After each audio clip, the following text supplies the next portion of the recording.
All right, so here I have a painting that I've started using a green acrylic underpainting, and then I've started going in with some neutral light tones in the background to go ahead and start um, building up the things that are furthest back, so that surface that these objects are sitting on.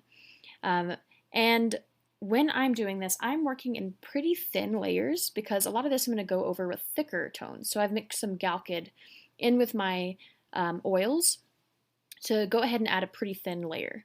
So as I go, I'm going to start working in a slightly thicker layer.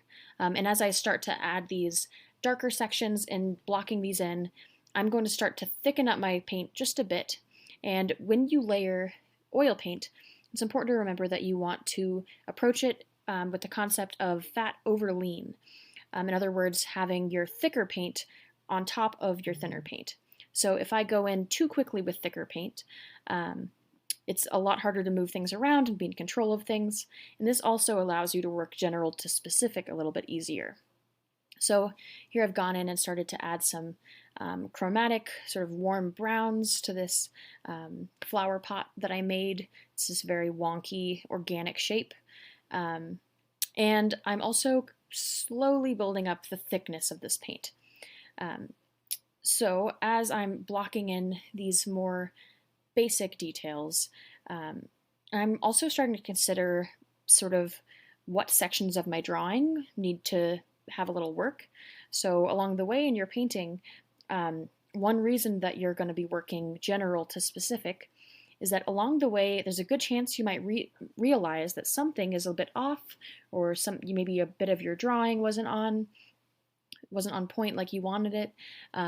So working in these thin, more general layers is going to make it a lot easier so that you don't end up having to go back and repaint your whole painting. So if you get into the details too quickly, there's a good chance you'll figure out something might be in the wrong place completely, which is, the proportions and the spacing are really important to get down before you go into the details. So with this plant, I've mixed up a really light mint green, and then I've also tried to look for chromatic shadows in this plant that I'm painting from life. So I noticed that there's a lot more warmth, a lot more purple and reds towards the base of the plant, and also in the shadows.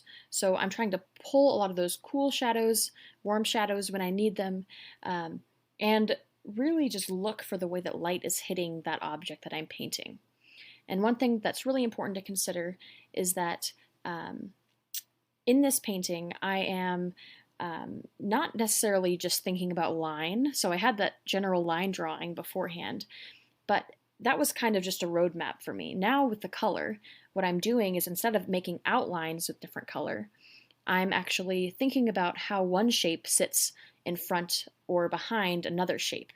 So if I can make a distinction between those two shapes, I can then think, is this shape behind it cooler or warmer or darker? Where is there a shadow being cast?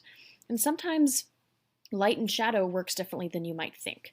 So it's really a process of figuring it out as you go. You can see I just painted over a scissors that was not working for me. So don't be afraid to, make adjustments as you need, but at the same time, explore chromatic shadows, chromatic neutrals, and have fun.